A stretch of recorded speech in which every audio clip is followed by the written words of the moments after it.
Bonjour à toutes et à tous. Aujourd'hui, tiens, il y a quelqu'un qui m'accompagne, c'est chouette. Aujourd'hui, je vais vous raconter, j'avais annoncé il y a 3 semaines, quelque chose comme ça, que je commençais un régime cétogène. Bon, un régime alimentaire, tout ça, ça fait très très peur. Aujourd'hui, la vie en général, ce sont des années, des décennies même d'éducation alimentaire, de transition de régime alimentaire. En fait, quand on parle de régime alimentaire, c'est la façon dont on mange. Donc on peut la changer, on peut la modifier, on peut l'adapter. Et qui que vous soyez, vous suivez un certain régime alimentaire. Regardez votre caddie. Qui a dit que vous deviez manger telle et telle chose qui est dans votre caddie? Ça va être la femme du voisin, ça va être la cousine bidule, ça va être votre thérapeute, ça va être votre médecin qui vous a dit de ne pas prendre ça. Ça va être la télévision qui vous a dit que tel aliment était super génial parce que vous alliez tellement aller mieux avec. N'oublions pas que quand c'est passe à la télévision, l'intérêt avant d'être votre bien-être et votre santé est le porte-monnaie de la personne qui émet l'information. Merci de rester vigilant là-dessus. À qui profite l'affaire? Ça, c'est une question qu'il faut sans cesse se poser dès lors que l'on doit sortir son porte-monnaie de la poche. Merci, soyez vigilants.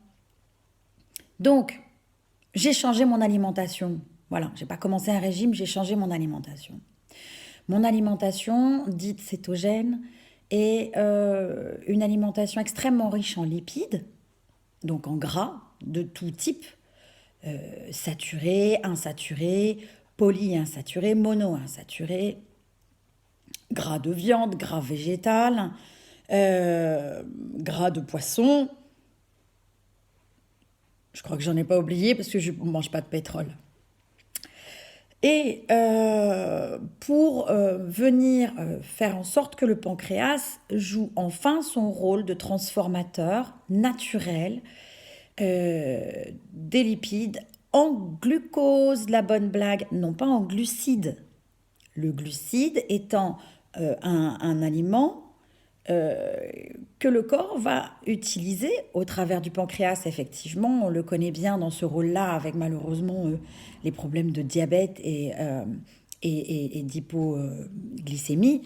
Le glucide est un élément extérieur au corps, le glucose est un élément soit artificiel, toujours extérieur au corps, soit un élément que le corps a fabriqué lui-même. C'est quand même vachement mieux à utiliser quand on l'a fabriqué nous-mêmes parce qu'on le reconnaît, on a fait en sorte qu'il soit vivant. Oui, au fait, petite digression, nous sommes des êtres vivants. Donc, par essence, par nature et par résonance, puisque tout n'est qu'interdépendance, je mange du vivant pour que ça fasse du vivant en moi. Je ne peux pas faire du vivant avec du mort. C'est de l'évidence, mais on a oublié ça. C'est important. Dans mon alimentation, dans mes relations humaines également.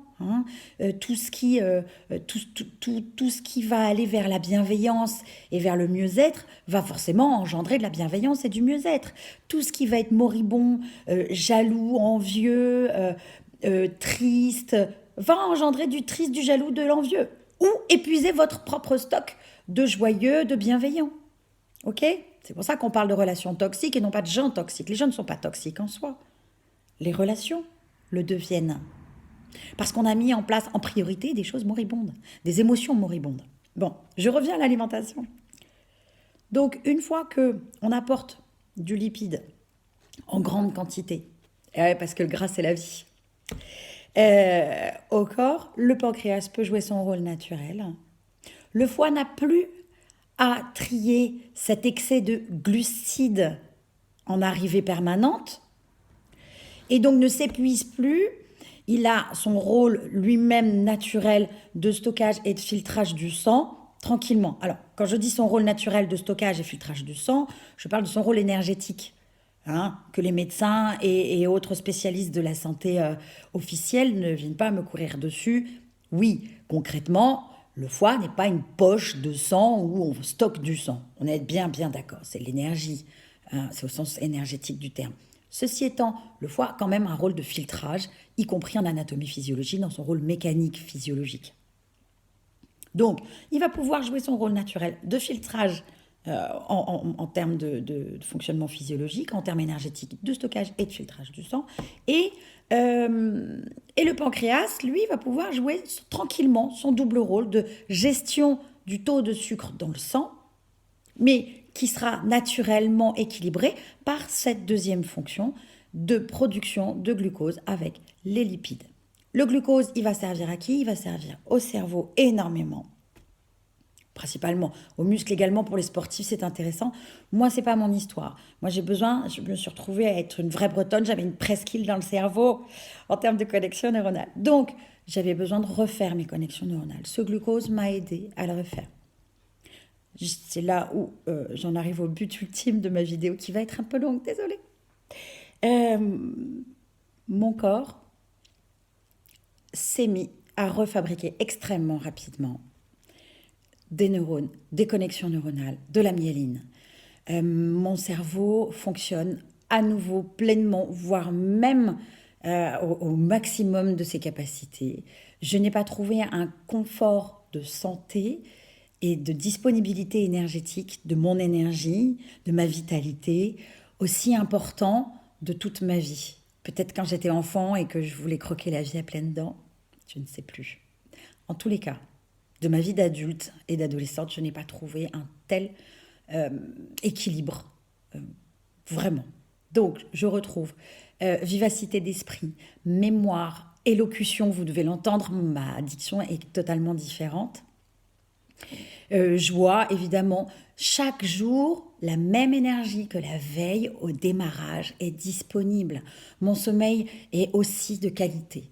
En ce qui concerne les symptômes dont je souffrais, les douleurs, toutes les douleurs, si différentes soient-elles, qui pouvaient être vécues en même temps, ont quasiment disparu. Hier, j'ai eu une journée extrêmement énergivore. À la fin de la journée, j'avais quand même des douleurs par-ci, par-là qui pointaient leur nez, mais qui pointaient leur nez. Elles n'étaient pas installées, elles étaient en cours d'installation. Je suis allée me coucher et j'ai regardé mes douleurs. Je me suis endormie avec elles en leur disant au revoir, bonne nuit, pas à demain. Je me suis réveillée sans elles. Et ce matin encore, il est pas encore 8h30 et je suis au taquet. Voilà, pour vous dire un petit peu les choses, où est-ce qu'elles en sont. Concrètement, dans ma vie, je ne consomme pas plus de 30 grammes de glucides dans ma journée. Alors, ça inclut plus de féculents, ça inclut quasiment plus aucune alimentation industrielle. Pas d'aliments industriels. On oublie. Et c'est pas plus mal. Ça arrête d'enrichir des personnes qui n'en ont rien à faire de notre équilibre à nous. Ok, charité bien ordonnée commence par soi-même. Désolée que l'auteur de cet adage, que les auteurs de cet adage soient des personnes si peu bienveillantes aujourd'hui également, mais c'est comme ça. Je ne mange pas beaucoup de fruits, en effet. Ça tombe bien, la saison n'est pas à la consommation de fruits, donc c'est pas très grave. Et surtout, attention, soyez vigilants à être accompagné. Moi, je suis thérapeute, je suis passionnée de médecine alternative et de santé naturelle depuis plus de 20 ans. Donc, je connais mon corps, je connais l'alimentation, je connais les risques. Attention aux carences. Je complète mon alimentation avec de la spiruline qui est produite à 25 km de chez moi, j'en suis ravie. Tiens, d'ailleurs, on va faire un peu de pub. C'est Dana Spirulina, on voit pas bien, voilà. Dana Spirulina à Conquereuil, pour ceux qui habitent dans le coin. C'est super. C'est une famille qui fait ça, les parents, la fille adulte maintenant, qui au bout de 4 ans où elle voit ses parents s'épanouir là-dedans, est partie dans l'aventure aussi. Vraiment très belle histoire. Et du produit de qualité, du produit local, du produit éco-responsable, blablabla, blablabla. Ok, quelque chose qui envoie du lourd. Bon, pour vous dire, des bonnes nouvelles. J'en ramène de l'extérieur, d'ailleurs, d'autour de moi, tous les jours, plusieurs fois par jour sur la page Le Journal des Bonnes Nouvelles. En voici une qui vient directement de moi-même. Je m'expose un petit peu dans ma petite vie, ma santé. Je pense que c'est important que vous sachiez qu'il y a une issue On oublie les fringales, on oublie les envies, on oublie les besoins irrépressibles qui 10 minutes plus tard n'ont plus aucun sens, y compris dans les décisions de la vie. Y compris, pas seulement au niveau de l'alimentation en fait, même émotionnellement, de manière générale, la vie se gère différemment. Et vraiment, vraiment, vraiment, ça ouvre des opportunités, des perspectives. On se rapproche de soi, de ses rêves, des choses vraiment importantes pour soi et ses proches. Et voilà, une envolée du cœur. Je vous souhaite à toutes et à tous une belle journée, de beaux moments. Je reste à votre disposition, bien sûr, en séance individuelle, en séance de groupe avec les ateliers Bonheur d'Arwen. Le prochain, c'est le 16 novembre, hein, pour bien utiliser l'énergie de l'automne en pleine respiration et venir trouver sa joie intérieure et la garder. Ça, c'est important. Et puis le 22 décembre, on célébrera le solstice d'hiver ensemble. Encore un beau et grand moment où l'énergie de la saison, donc celle de l'hiver, viendra nous nourrir. On ne la subit plus, on s'en nourrit, on l'utilise pour mieux accueillir celle du printemps ensuite. Contactez-moi en message privé, faites-moi des commentaires, donnez-moi vos belles idées, vos ressentis, partagez vos expériences.